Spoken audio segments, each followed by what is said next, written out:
আসসালামু আলাইকুম রহমতুল্লাহি ওয়া বারাকাতুহু। এই হচ্ছে আমাদের সেই শৈশবের দিন।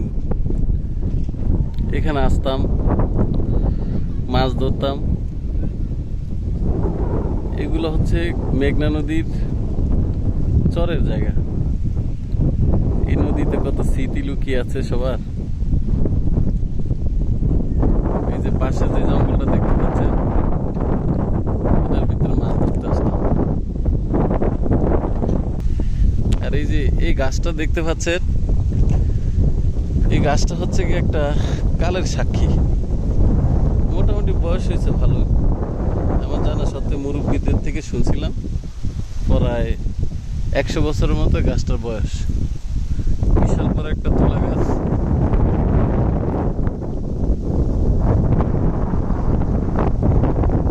অনেক জায়গা জুড়ে ডালপালা ছড়িয়ে ছিটিয়ে আছে। পর্যটক এরিয়ার মতো অনেক মানুষ ঘুরতে আসে।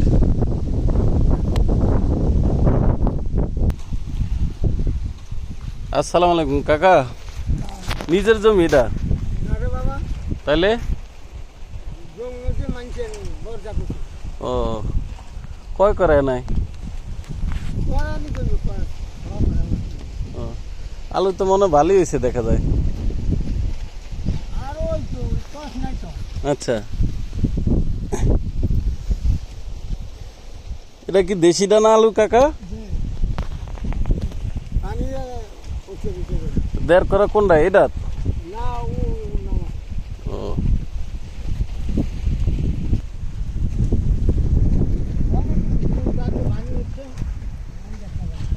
ও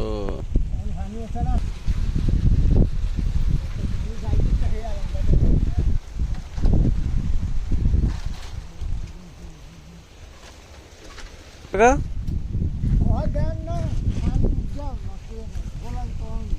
পানি কি দুলে ওঠে নাকি? উঠলে তো বর্ষায় ওঠে। ও নুনা পানি হইলে তো ফসল নষ্ট হয়ে যায় না?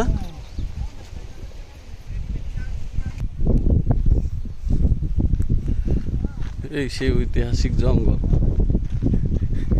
রেইন ফরেস্ট, মেঘনা নদীর তীরে অবস্থিত, ভোলা জেলার চরপেশন থানা, হাজারীগঞ্জ ইউনিয়নের সাথে। কত শৈশব স্মৃতি জড়িয়ে আছে এই জঙ্গলের সাথে। ছোটকালে আসতাম দল বেঁধে, মাছ ধরতাম। অনেক বছর আসা হয় না।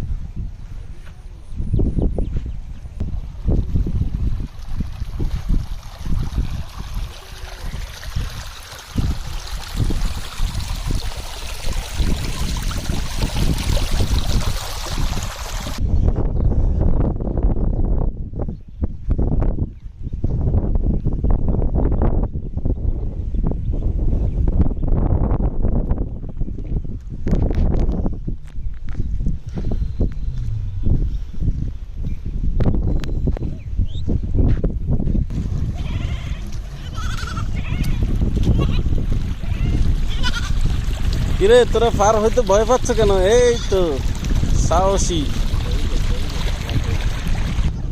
আরে তোমরা ফারাইতে কি ভয় পাচ্ছ? ভয় পেও না। ছোটকালে যখন এদিকে আসতাম প্রচন্ড ভূতের ভয় পাইতাম।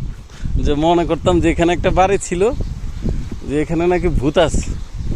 মোটামুটি খারাপ হয় না এই জায়গার বয়স যখন ইয়ে হয়েছে, 20-25 বছর তো হবেই। সারি সারি অনেকগুলো তাল গাছ আছে, অনেক অনেক।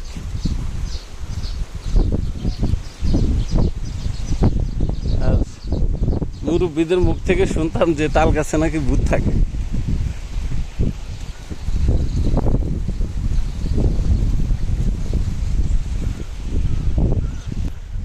চরের জমি তো উর্বর মাটি, অনেক মিষ্টি আলু, গোল আলু, এগুলো ভালো চাষ হয়। দেখুন ওই নদী, এই জঙ্গল, এর পাশেই মিষ্টি আলু চাষ করেছে। বালুর উর্বরতা বেশি হওয়ার কারণে ফলন ভালো হয়। এখানে অনেকগুলো সারি সারি তাল গাছ আছে, সম্ভবত কয়েকশো তাল গাছ হবে। এই পাশে, দক্ষিণ পাশে এটা পূর্ব দিক, উত্তর দিকটা তালের কাঁদি ঝুলতে আছে। আমাদের পাশেই এরকম সারি সারি গরু মহিষের বাতান অনেক থাকতো, এখনো আছে। দূরে দেখা যায় অনেকগুলো বাতান আছে, এগুলো সব শত শত তাল গাছ।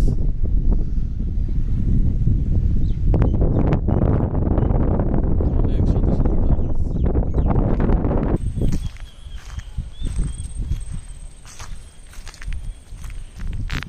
এই সেই জঙ্গল, এটা দূরত্ব 8 থেকে 10 কিলোমিটার আয়তন হবে। এরকম ছোটোখাটো জঙ্গল অনেকগুলো আছে এখানে। মাঝখানে যেখানে যেখানে নতুন চর উঠছে ওখানে ওখানে এরকম রেন ফরেস্ট অভয়ারণ্য আছে। শুনেছি এখানকার বন বিভাগের লোকেরা অনেক হরিণও এখানে ছেড়ে দিয়েছে, থাকে। কিছু কিছু খারাপ মানুষের জন্য হয়তো ধরে নিয়ে যাচ্ছে, জবাই করে দিয়ে দিচ্ছে।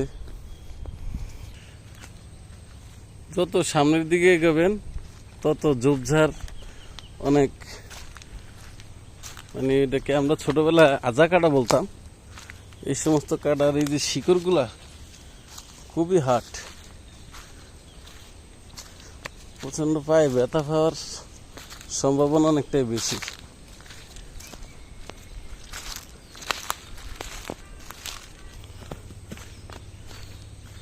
এই সমস্ত কাটা গাছ দেখলে বোঝা যায় যে বন খোকরা এখন আছে।